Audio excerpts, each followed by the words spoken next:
que percebeu, de repente, que a interpretação que Schrödinger deu às suas ondas poderia não estar certa. O que é onda não é matéria. O que é onda é probabilidade.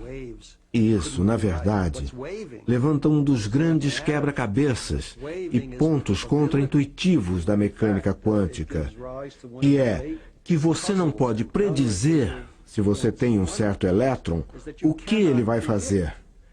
Não há jeito de saber o que ele vai fazer. Partículas.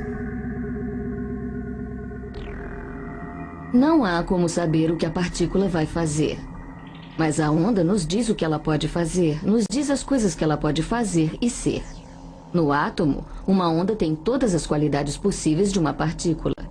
E a partícula tem muitas qualidades definidas e atributos.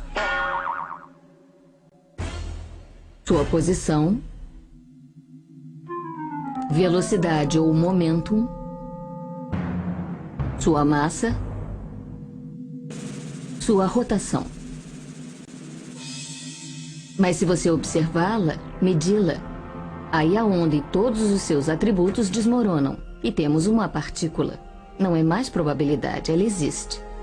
Os físicos chamam isso de colapso da função de onda. O colapso da função de onda. As ondas são um quadro, um tipo de código, um diagrama da partícula e do que ela pode fazer. Agora é uma partícula fazendo seja lá o que for, mas não estando em toda parte fazendo tudo como uma onda. Mas quando você pensa que é seguro dizer que sabemos alguma coisa sobre o mundo quântico, que podemos medir alguma coisa, a medição aprofunda o mistério. Na verdade, a medição cria um mistério. Foi o trabalho deste homem, Werner Heisenberg, em 1927, que apropriadamente é chamado de princípio da incerteza. Tudo bem, Graudão. Situado no coração deste louquíssimo mundo quântico, eu lhe apresento o princípio da incerteza. Eu acho. Incerteza. Ele diz que você não pode medir dois atributos ao mesmo tempo que sejam opostos, ainda que ligados, como momentum e posição. Assim que você fixa o momentum de uma partícula, não faz a mínima ideia de onde ela está. Para olhar uma partícula, você deve usar algum tipo de radiação. Então você tem que atingi-la com uma outra partícula subatômica como um fóton. E pode jogá-la a centenas de quilômetros, literalmente. Talvez o problema sejamos nós e nossas máquinas. É apenas uma medição. Não, parece que a incerteza é uma profunda função da natureza.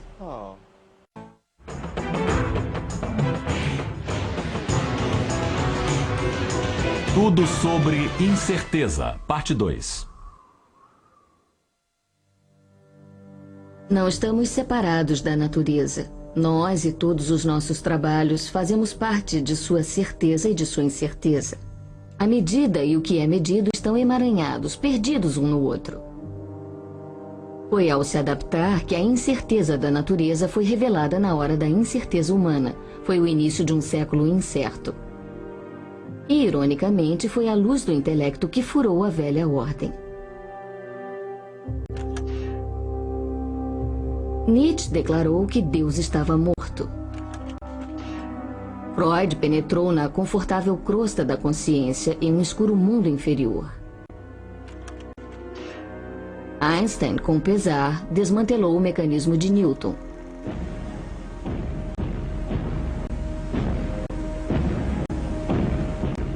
Duas guerras mundiais foram quebrando as classes, o poder, a velha ordem. E neste vazio de incertezas vieram os tiranos, a certeza e os bárbaros. Mao, Stalin, Hitler.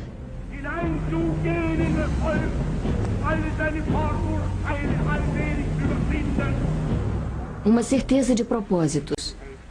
Uma certeza de raças.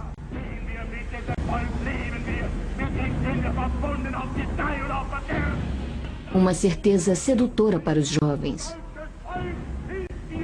Uma certeza de bandeiras, de números. E uma terrível certeza de que poderia estar certo.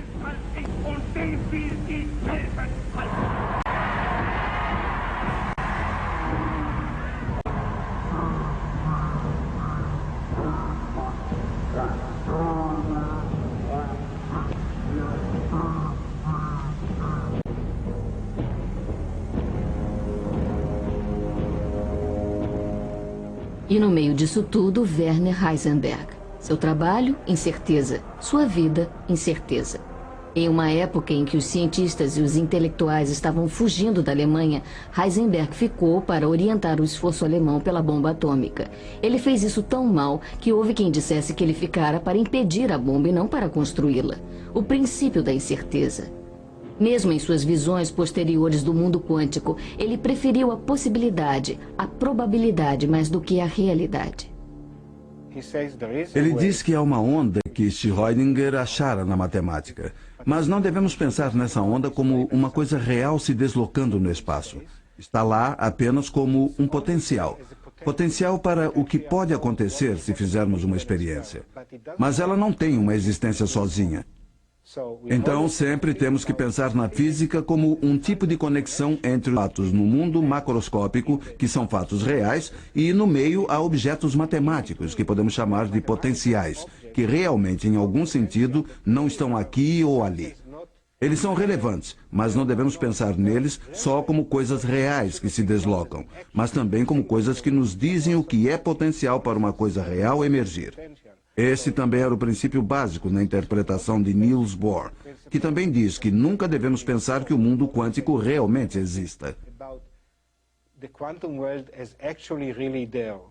O grande físico dinamarquês Niels Bohr, um homem de visões firmes, disse simplesmente: não há uma realidade profunda, só fenômenos. Partículas, ondas, quem liga? A matemática funciona, então muitos físicos assumem essa visão. Se os números funcionam, por que ir mais longe? Assim a loucura morre.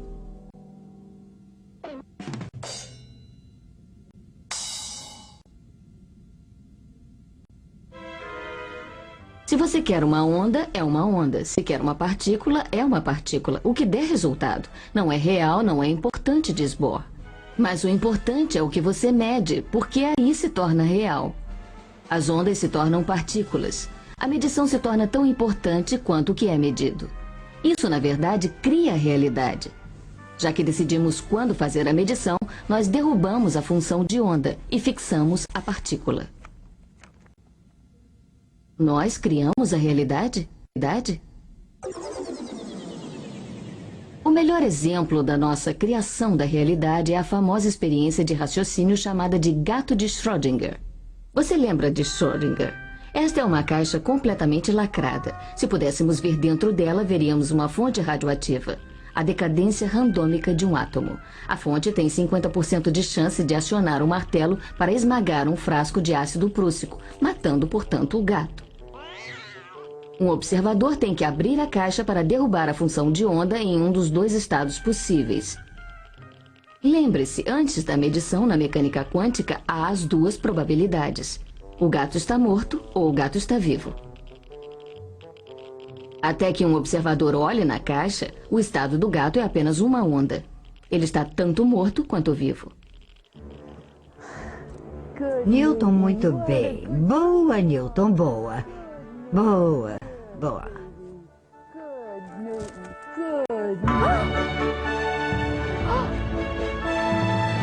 Cadê o Newton? Cadê o gato? Ah, a propósito, você precisa de um segundo observador para derrubar a primeira função de onda, e de um terceiro para a segunda, e um quarto para a terceira, e etc, etc. Você matou o gato! Você matou o gato! Você não matou o gato.